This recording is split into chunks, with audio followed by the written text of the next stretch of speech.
বন্ধুরা, আজকে একটা নতুন গল্প নিয়ে আসলাম তোমাদের মাঝে। এটা সত্য এবং বাস্তব জীবনের ঘটনা। শেষ পর্যন্ত শোনার অনুরোধ রইল। শুনলে তোমার মধু চলে আসবে। দেরি না করে চলো শুরু করা যাক। আমি একটি ছেলেকে ভালোবাসতাম, অনেক ভালোবাসতাম তাকে, আমার ভালোবাসার সরলতার সুযোগ নিয়ে। সে আমাকে একদিন ময়নামতি ঘুরতে নিয়ে গেল। ঘুরতে ঘুরতে আমাদের রাত হয়ে গেল, আর এদিকে বাড়িতে আসার জন্য কোনো পরিবহন পাচ্ছিলাম না। বাধ্যতামূলক হয়ে আমরা একটি আবাসিক হোটেলে গিয়ে উঠলাম। আবাসিক হোটেলে আমরা রাতের খাওয়া দাওয়ার পর দুজনে গল্প করতে শুরু করলাম। আমি তাকে বিশ্বাস করতাম। সে আমার একটা ভালো বন্ধু ছিল বটে, কিন্তু গল্প করতে করতে কখন যে দুজনে ঘুমিয়ে পড়লাম তা টেরই পেলাম না। গভীর রাতে অনুভব করলাম সে আমার সাথে একটা কিছু করার চেষ্টা করছে। তার কিছুক্ষণ পরেই বন্ধুরা, সে আমার সাথে যা করল তা শুনলে তোমাদের মাথা গরম হয়ে যাবে। বন্ধুরা, গল্পটি অনেক অনেক ইন্টারেস্টিং। আশা করি তোমরা পুরো গল্পটি খুব মনোযোগ সহকারে শুনবে। তবে গল্পটি শোনার পূর্বে তোমাদের নিকট আমার ছোট্ট একটি অনুরোধ, তোমরা দয়া করে আমার চ্যানেলটিকে সাবস্ক্রাইব করে আমাকে সাপোর্ট করবে। হ্যালো বন্ধুরা, আমি শিরিন শিলা। বর্তমানে আমার বয়স 30, কিন্তু আজকে আমি তোমাদেরকে যে ঘটনাটা বলব তখন আমার বয়স ছিল মাত্র 16 বছর। আমরা 3 বোন। আমার বাবা একটি কারখানায় চাকরি করত। আমার মা ছিল গৃহিণী। আমরা 3 বোনই ছিলাম মোটামুটি বড়। আমার বয়স 16। আমার দ্বিতীয় বোনের বয়স ছিল 14, আর আমার তৃতীয় বোনের বয়স ছিল 12। আমরা মোটামুটি পিটে পিটে ছিলাম বোনেদের মধ্যে। আমাদের কোনো ভাই ছিল না। বাবা এটাই আমাদের সংসার চালাইত। আর আমিও দেখতে মোটামুটি অনেক সুন্দরী ছিলাম, অনেক সুশ্রী ছিলাম, অনেক স্মার্ট ছিলাম। আমি যখন স্কুলে পড়তাম তখন স্কুলের ছেলেরা আমার দিকে হা করে তাকিয়ে থাকত আর আমার সৌন্দর্য উপভোগ করত। সত্যি কথা বলতে বন্ধুরা, আমার স্কুল লাইফটা ছিল অনেক সুন্দর। অনেক প্রেমের প্রস্তাব পেয়েছি, কিন্তু আমি কারো ফাঁদে পা দেয়নি। এভাবেই চলত আমার স্কুল লাইফ। হঠাৎ একদিন একটি ছেলে আমাদের স্কুলের, আমার থেকে 2 ক্লাস উপরে। ছেলেটি দেখতে অনেক হ্যান্ডসাম, কিন্তু সহজ সরল। ছেলেটি শুধু আমাকে দেখে হা করে তাকিয়ে থাকে। আমার কাছে তখন মনে হয়েছিল ছেলেটি মনে হয় আমাকে কোনো কিছু বলতে চাইছে, কিন্তু আমি খুব একটা বেশি এদিকে নজর দিতাম না। আমি যখন স্কুল থেকে ছুটির সময় বাড়িতে আসতাম তখন মাঝে মাঝে ছেলেটি আমার পিছে পিছে আসতো, কিন্তু কিছু বলতো না। আমি পিছনে ফিরে তাকাতে ছেলেটি অন্য দিকে তাকিয়ে থাকত। আমার কাছে কেন জানি মনে হয়েছিল ছেলেটি আমাকে কিছু বলার চেষ্টা করছে। আমার যেহেতু কোনো ক্ষতি করছে না, তাই আমি ছেলেটিকে কিছু বলছি না। এভাবেই ছেলেটি প্রায় 1 থেকে 2 মাস আমার পিছু পিছু আসে আর আমাকে কিছু বলার চেষ্টা করে, কিন্তু আমি কোনো সুযোগ দিচ্ছিলাম না। একদিন ছেলেটি আমার নাম ধরে ডাক দিল, বসিলা, তোমার সাথে আমার কিছু কথা আছে। দয়া করে তুমি আমাকে একটু সময় দিবে। আমি বললাম, আমি অনেক দিন ধরে লক্ষ্য করছি আপনি আমাকে ফলো করছেন। আপনার উদ্দেশ্যটা কি? আমাকে একটু বলেন তো দেখি। বন্ধুরা, ছেলেটি আমাদের স্কুলের একজন ছাত্র ছিল। আমার চাইতে 2 ক্লাস উপরে এসে পড়ত। আমি তার নাম জানতাম। ছেলেটির নাম হচ্ছে সাজ্জাদুল ইসলাম সাজু। ছেলেটি দেখতে অনেক হ্যান্ডসাম, অনেক সুদর্শন, অনেক উঁচা লম্বা। বন্ধুরা, ছেলেটি যখন আমাকে বলল, শিলা, তুমি কি আমাকে একটু সময় দিবে? আমি তোমার সাথে একটু কথা বলতে চাই, যদি তুমি অন্ধকার চর্চা মনে না কর। আমি বললাম, না না, কি বলছেন আপনি? আপনি আমার বড় ভাইয়ের মতো, আপনি আমাদের স্কুলের একজন ছাত্র। হ্যাঁ, আপনি তোমার সাথে কথা বলতে পারেন। ছেলেটি আমাকে ধন্যবাদ জানিয়ে বলছিলাম, আমাকে একটু তোমার সাথে কথা বলতে সময় দেওয়ার জন্য তোমাকে অসংখ্য ধন্যবাদ। তারপর ছেলেটি আমাকে বলল, শিলা, তুমি কি জানো, তোমার সাথে কথা বলার জন্য, তোমাকে একটু দেখার জন্য আমি প্রতিদিন এই একই রাস্তায় তীর্থের কাকের মতো দাঁড়িয়ে থাকতাম। কখন তোমার সাথে একটু কথা বলবো, কখন তোমাকে একটু দেখতে পাব। আমি বললাম, যদি। আমি জানি আপনি আমাকে ফলো করছেন। আপনি আমাকে দেখার জন্য আমার পিছু পিছু হাঁটেন প্রতিদিন। এখন দয়া করে বলুন তো, আপনার উদ্দেশ্যটা কি? ছেলেটি যখন আমার সাথে কথা বলছিল তখন তার 2 হাত পিছনের দিকে রেখেছিল।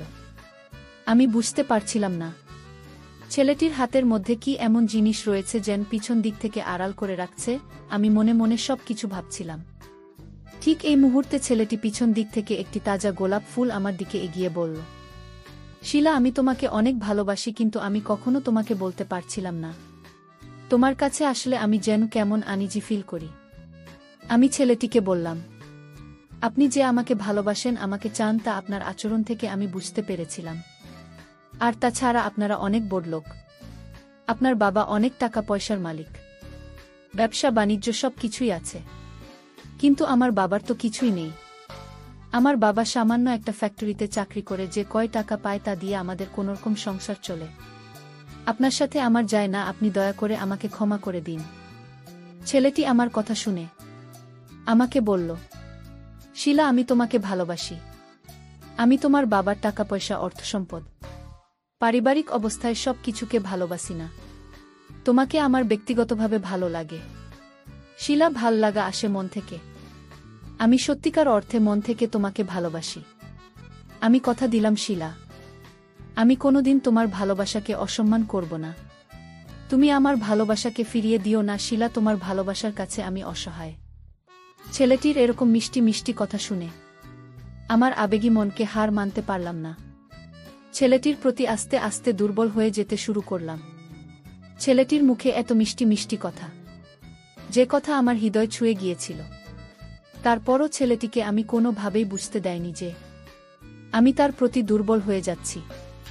আমি মনে মনে ভাবতে লাগলাম, বড়লোকের ছেলে আজকে ভালোবাসার অভিনয় করে আমার সর্বনাশ করে তারপর চলে যাবে, কোনোভাবেই তাকে ভালোবাসা যাবে না। তারপর আমি মনে মনে ভাবলাম, ছেলেটিকে কিভাবে আমার কাছ থেকে বিদায় করা যায়, আমার পিছন থেকে তাকে সরিয়ে দেওয়া যায়। মনে মনে চিন্তা করতে লাগলাম, এমন কিছু করতে হবে যাতে তার মনে কষ্ট না পায়, আর এমনিতেই সে আমার কাছ থেকে সরে যায়। আমি বললাম, দেখো সাজু ভাই, তুমিও যেমন আমাকে ভালোবাসো, ঠিক আমাকে একটি ছেলে এরকম ভালোবাসে। সে তোমার আগে আমার জীবনে এসেছে। এখন আমি কি করব সাজু ভাই? আমাকে একটা বুদ্ধি দাও, একটা পরামর্শ দাও। আমি তো তোমার জন্যই ছেলেটিকে ঠকাতে পারি না। আমি যখন অন্য একটি ছেলেকে ভালোবাসে বললাম তাকে পরীক্ষা করার জন্য, তখন আমি দেখতে পেলাম সাজু ভাইয়ের মুখটা একেবারেই মলিন হয়ে আছে, তার ভেতর থেকে যান কোনো কথাই বের হচ্ছে না। সে ভেতরে ভেতরে পড়ে যায়, ছাই হয়ে যাচ্ছে। কিছুক্ষণ পর ছেলেটি একটি দীর্ঘশ্বাস নিয়ে বলল, মনে হয় বিধাতা ভাগ্যে তোমাকে আমার কপালে রাখেনি, তা না হলে তোমার সাথে আগে আমার কেন দেখা হলো না, বা তুমি কেন আগে আমার নজরে পড়লে না? তোমার সৌন্দর্য আমার চোখের মধ্যে, ওই ছেলেটির আগে কেন ধরা পড়ল না? এই বলে ছেলেটি নিজের মাথার চুল নিজের টেনে টেনে ছিঁড়া প্রত্যেক দেখাচ্ছিল, আর আমাকে বলল, শিলা, তুমি যদি অন্য কাউকে তোমার মনে জায়গা দিয়ে থাকো তাহলে আমার কোনো আপত্তি নেই, কিন্তু তোমার প্রতি আমার একটি ছোট্ট অনুরোধ থাকবে। প্রেমিক হিসাবে নয়, বন্ধু হিসেবে হলেও তোমার মনে আমাকে একটু স্থান দিবে। আমি যদি তোমার বন্ধু হতে পারি তাহলে আমি আমার জীবনটাকে ধন্য মনে করব। আমি বললাম, বড় ভাই, ছেলে মেয়ে কখনো বন্ধু হতে পারে না, বন্ধুত্বের মধ্যে তারা ভিন্ন কিছুর স্বাদ খোঁজে। আমাকে মাফ করে দেন। এই বলে ছেলেটির কাছ থেকে আমি চলে আসলাম। ছেলেটি কেবল আমার দিকে ফ্যালফ্যাল করে তাকিয়ে রইল, অসহায়ের মতো হয়ে। পরের দিন আবার দেখলাম ওই ছেলেটি আমার পিছন পিছন আসছে এবং আমাকে এক নজর দেখার জন্য সে ঘন্টার পর ঘন্টা দাঁড়িয়ে থাকে, কিন্তু আমাকে কিছু বলে না। এভাবেই ছেলেটি প্রায় একটি বছর পার করল। আমি একটি বছর তার ধৈর্যের পরীক্ষা করলাম। এভাবেই চলতে লাগল আমার জীবন। হঠাৎ করে একদিন আমি অসুস্থ হয়ে যাই। আমাকে নিয়ে হাসপাতালে আমার আব্বু আম্মু ভর্তি করে। ডাক্তার আমাকে বলল, আপনার মেয়ের শরীরে রক্তশূন্যতা দেখা দিয়েছে, জরুরি ভিত্তিতে রক্তের প্রয়োজন। যদি সময়মতো রক্ত না পাওয়া যায় তাহলে আপনার মেয়েকে বাঁচানো আমাদের জন্য কঠিন হয়ে যাবে। আমার আব্বু আম্মু, আমাদের পরিবারের সবাই তখন হতাশাগ্রস্ত। কি করবে বুঝে উঠতে পারছিল না। ঠিক এই মুহূর্তে ওই ছেলেটি কার কাছ থেকে যান খবর পেয়ে আমি অসুস্থ হয়ে হাসপাতালে ভর্তি। খবর পেয়ে পাগলের মতো ছুটে আসলো হাসপাতালে এসে আমাকে দেখে দিল আমার আব্বু তখন ছেলেটিকে জিজ্ঞেস করল, কে তুমি বাবা, তুমি আমার মেয়েকে দেখে কাঁদছ কেন? তখন ছেলেটি বলল, আঙ্কেল, আমি আসিলা একই স্কুলে পড়ি, সে আমার থেকে 2 ক্লাস নিচে পড়ে। আর ছাড়াও আঙ্কেল, শিলা আমার খুব একটা ভালো বন্ধু। আচ্ছা বলুন তো আঙ্কেল, ডাক্তার মশাই কি বলছেন, আর শিলার কি হয়েছে? তখন আমার আব্বু বলল, বাবা তোমার নাম কি? আমি বললাম, আঙ্কেল আমার নাম সাজ্জাদুল ইসলাম সাজু, আমি আপনাদের এলাকারই সন্তান। আমার আব্বুর নাম সাবির মিনা গুঞ্জে, আমার আব্বুর কাপড়ের ব্যবসা আছে। তখন আঙ্কেল আমাকে বলল, তুমি সাব্বির মিয়ার ছেলে, এসো এসো বাবা বসো। তখন ছেলেটি বলল, আঙ্কেল শিলা কিভাবে অসুস্থ হয়েছে আর কি সমস্যা, এবার আমাকে একটু খুলে বলুন তো দেখি। তখন আমার আব্বু বলল, বাবা সাজু, আমার মেয়েটাকে যেন হঠাৎ করে কি হয়েছে, ডাক্তার পরীক্ষা করে বলল মেয়েটার শরীরে নাকি রক্তশূন্যতা দেখা দিয়েছে। এখন এই মুহূর্তে আমাদের জরুরি রক্তের প্রয়োজন। এখন কি করি বলতো বাবা দেখে একটু। আমি বললাম, আঙ্কেল শিলার কি রক্তের প্রয়োজন? তারপর আমার আব্বু একটা রক্তের গ্রুপ থাকে। ছেলেটি কি বলল? ছেলেটি বলল, আঙ্কেল আপনি কোনো চিন্তা করবেন না, আমার রক্তের গ্রুপ শিলার সাথে মিল আছে। আপনি খুব তাড়াতাড়ি ডাক্তারকে বলেন আমার এখান থেকে রক্ত নিয়ে তাকে বাঁচাতে। ছেলেটির কথা শুনে বাবা খুব সাহস পেলেন, খুব তাড়াতাড়ি ডাক্তারকে বললেন, ডাক্তার মশাই, আমি রক্তের সন্ধান পেয়েছি, আপনি ওই ছেলেটির কাছ থেকে খুব দ্রুত রক্ত নিয়ে আমার মেয়েটিকে বাঁচান। তারপর ডাক্তার মশাই ওই ছেলেটির কাছ থেকে রক্ত নিয়ে আমাকে বাঁচালেন। আমি খুব অদ্ভুতভাবে চিন্তা করতে লাগলাম যে কতটুকু মহৎ হলে একটা মানুষ নির্দ্বিধায় একটা মানুষের জন্য রক্ত দিতে পারে। ছেলেটির প্রতি আস্তে আস্তে আমি দুর্বল হয়ে যেতে শুরু করলাম, আর মনে মনে আমি খুব অনুশোচনায় ভুগছিলাম, কারণ ছেলেটি 1 মাস 2 মাস নয়, পুরো 22 বছর আমার পেছনে ঘুরঘুর করছে। কতই না কষ্ট পেয়েছি, কতই না কষ্ট আমি তাকে দিয়েছি, অথচ ছেলেটি আমাকে সত্যিকার অর্থে ভালোবাসে। যে ভালোবাসার প্রতিদান স্বরূপ আমি আজকে পেয়েছি, তার জীবনের রক্তবিন্দু দিয়ে সে আমাকে বাঁচিয়েছে। এসব ভাবতে ভাবতে নিজের প্রতি ঘৃণা করতে শুরু করলাম, যে একজন এত ভালো মানুষকে কিভাবে আমি এত কষ্ট দিতে পারলাম। তারপর ছেলেটির প্রতি আমি আস্তে আস্তে ভালোবাসার বন্ধনে আবদ্ধ হতে শুরু করলাম। সে আমাকে অনেক ভালোবাসত, বিদেশে আমার জন্য অনেক কিছু করেছিল। একদিন ছেলেটিকে আমার সমস্ত কষ্ট সবকিছু তার কাছে শেয়ার করলাম। বললাম যে, এতদিন আমি তোমাকে যে অভিনয়টা করেছিলাম, সত্যিকার অর্থে আমার তেমন কোনো ভালোবাসার মানুষ ছিল না। আপনি বড়লোকের ছেলে, যে জন্য আপনাকে আমি সবসময় ইগনোর করতাম, সবসময় আমি তোমার কাছ থেকে দূরে থাকতাম, কারণ বড়লোকের ছেলেরা ভাল হয় না। আমার এক বান্ধবী বড়লোকের ছেলের সাথে প্রেম করত, তারপর তার সর্বনাশ করে চলে গিয়েছে। সেই থেকে আমার সমস্ত বড়লোকের ছেলেদের প্রতি ঘৃণা জন্মেছে। কিন্তু এখন আমি বুঝতে পেরেছি যে সমস্ত বড়লোকের ছেলেরা খারাপ হয় না, কিছু কিছু বড়লোকের ছেলেরা অনেক ভালো হয়, যার বাস্তব উদাহরণ আপনি নিজে। আপনাকে ভালোবাসতে আমার আর কোনো আপত্তি নেই। সে আমার ভালোবাসা পেয়ে মনে হলো সংঘাতে পেয়েছে। সে খুব উৎফুল্লিত হয়ে তার আবেগ প্রকাশ করতে লাগল। এভাবে তার সাথে আমার প্রেম শুরু হয়ে গেল। বন্ধুরা, প্রেমের রাগ, অভিমান, আবেগ, ভালোবাসা সবকিছুই থাকে আবেগের বশে। সে একদিন বায়না ধরে বসল আমাকে নিয়ে ময়নামতি ঘুরতে যাবে। ময়নামতির কথা শুনে আমার মনটা যেন ভাল হয়ে গেল। শুনেছি ময়নামতি অনেক সুন্দর একটি জায়গা, সেখানে নাকি দেখার মতো অনেক কিছুই আছে। আর তাছাড়াও সে তো আমার বিশ্বস্ত লোক, সে আমাকে ভালোবাসে, আমাকে বিয়ে করবে। তার সাথে গেলে আমার কোনো সমস্যা বলে মনে করছি না।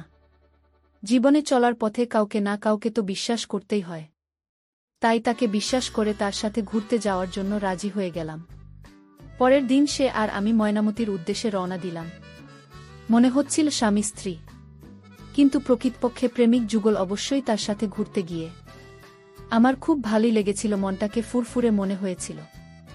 আর আমারও মাত্র উঠতি বয়স, যে বয়সে মনের মধ্যে উতাল পাতাল ঢেউ শুরু হয়। আর তাছাড়া পাশে একজন রোমান্টিক ছেলে পেয়ে জীবন তাকে যেন রঙিন মনে হচ্ছে, আবেগের ছোঁয়া মাঝে মধ্যে কল্পনাতে হারিয়ে যায় ভিন্ন এক জগতে। এক পর্যায়ে আমরা ময়নামতি গিয়ে হাজির হলাম। ময়নামতি গিয়ে আমরা একটি বিলাসবহুল হোটেলে উঠলাম। আবাসিক হোটেল, সুন্দর পরিবেশ ছিল, দেখার মতো জীবনের প্রথম আবাসিক হোটেল রাত্রিযাপনের অভিজ্ঞতা। খুব ভালোই লাগছিল, আমার মনটা খুব ভালো ছিল। আর সেই সাথে আমার প্রেমিক সাজ্জাদুর রহমান সাজু, আমি তাকে সাজু বলেই ডাকি। সেও আমাকে পেয়ে অনেক রোমান্টিক হয়ে ওঠার চেষ্টা করল। তার মনটা ফুরফুরা, মাঝে মধ্যেই বিভিন্ন রকম রোম্যান্টিক গান গাইত, মুখের মধ্যে তার কতই না মিষ্টি হাসি। কারণ এই প্রথম সে জীবনে আমাকে এত কাছে পেতে চলেছে। আমরা অনেকক্ষণ গল্প করলাম। গল্প করতে করতে কখন যে চোখ লেগে যায় বুঝতে পারি নাই। গভীর রাতে ঘুমের মধ্যে হঠাৎ আমি অনুভব করলাম সে আমাকে শিহরিত করার চেষ্টা করছে। আমি ঘুমের ভান করে পড়ে রইলাম, তাকে কিছুই বলিনি। সে আমাকে আস্তে আস্তে এমন অবস্থা করেছিল। কিছুক্ষণ পর আমি নিজেই বেপরোয়া হয়ে গেলাম। তখন আমিও ভিন্ন কিছুর ইমেজ পাওয়ার চেষ্টা করছিলাম, তাকে আরও বেশি কাছে পাওয়ার চেষ্টা করছিলাম। মনের আবেগ পরিপূর্ণ ছড়িয়ে ছিটিয়ে যেন আগুন হয়ে গিয়েছিল দুটি হৃদয়। এইভাবে চলতে থাকে প্রায় আমাদের দীর্ঘক্ষণ প্রয়াস। তারপর সে যখন আমার উপর পরিপূর্ণ নিয়ন্ত্রণ আনতে যাবে, তখন আমি খুব ভয় পেয়ে যাই, কারণ তারা অনেক অনেক একেবারে হেব্বি। সে যখন কিঞ্চিত পরিমাণ চেষ্টা করেছিল, আমি তাকে কঠোরভাবে নিষেধ করেছিলাম। তারপরও সে আমাকে কোনোভাবেই ছাড় দেয় নাই, কারণ তখন সম্পূর্ণ আবেগ কাজ করেছিল বুথের মধ্যে। তারপর বন্ধুরা, সে যখন পরিপূর্ণ আমাকে নিয়ন্ত্রণ এনেছিল, আমার কাছে মনে হয়েছিল যে আমার দম বন্ধ হয়ে আসছে। যদিও প্রথম প্রথম অনেকটাই কষ্ট পেয়েছিলাম, কিন্তু পরে আসল স্বাদ পেয়েছিলাম, যে স্বাদ হয়তো পৃথিবীতে খুব কমই হয়ে থাকে। সৃষ্টি জগতে কবি সাহিত্যিকেরা বলেন এটাই নাকি বিধাতার দেওয়া শ্রেষ্ঠ অমৃত, যার কারণে যুগ যুগ ধরে প্রেমিক যুগল তীর্থের কাকের মত হাহাকার হয়ে হাজার হাজার প্রহর গুনতে থাকে। বন্ধুরা, আমাদের অবস্থাও ঠিক তাই হয়েছিল। এর কিছুদিন পরে আমার আর ওর সাথে বিয়ে হয়ে যায়। বিয়ের পর আমরা প্রতিদিনই আমাদের হ্যাপি মুহূর্ত কাটাতাম। বন্ধুরা, এখন আমরা খুব ভালোই আছি, খুব সুখে আছি। তোমরা সকলেই আমাদের জন্য দোয়া করবেন। বন্ধুরা, আজকে এই পর্যন্তই। আবারও আসব তোমাদের মধ্যে নতুন কোনো ভিডিও নিয়ে। ভিডিওটি যদি তোমাদের ভালো লাগে তাহলে একটি লাইক দাও। প্রতিদিন আমি তোমাদেরকে একটা করে নতুন গল্প উপহার দিব, তাই তোমাদেরকে অনুরোধ করে বলছি, তোমরা যদি এরকম ধরনের ইন্টারেস্টিং গল্প পেতে চাও তাহলে দয়া করে আমার চ্যানেলটি সাবস্ক্রাইব করো। পরিশেষে তোমাদের সকলের সুস্বাস্থ্য কামনা করি। ভিডিওটি দেখার জন্য তোমাদের সকলকে অসংখ্য ধন্যবাদ।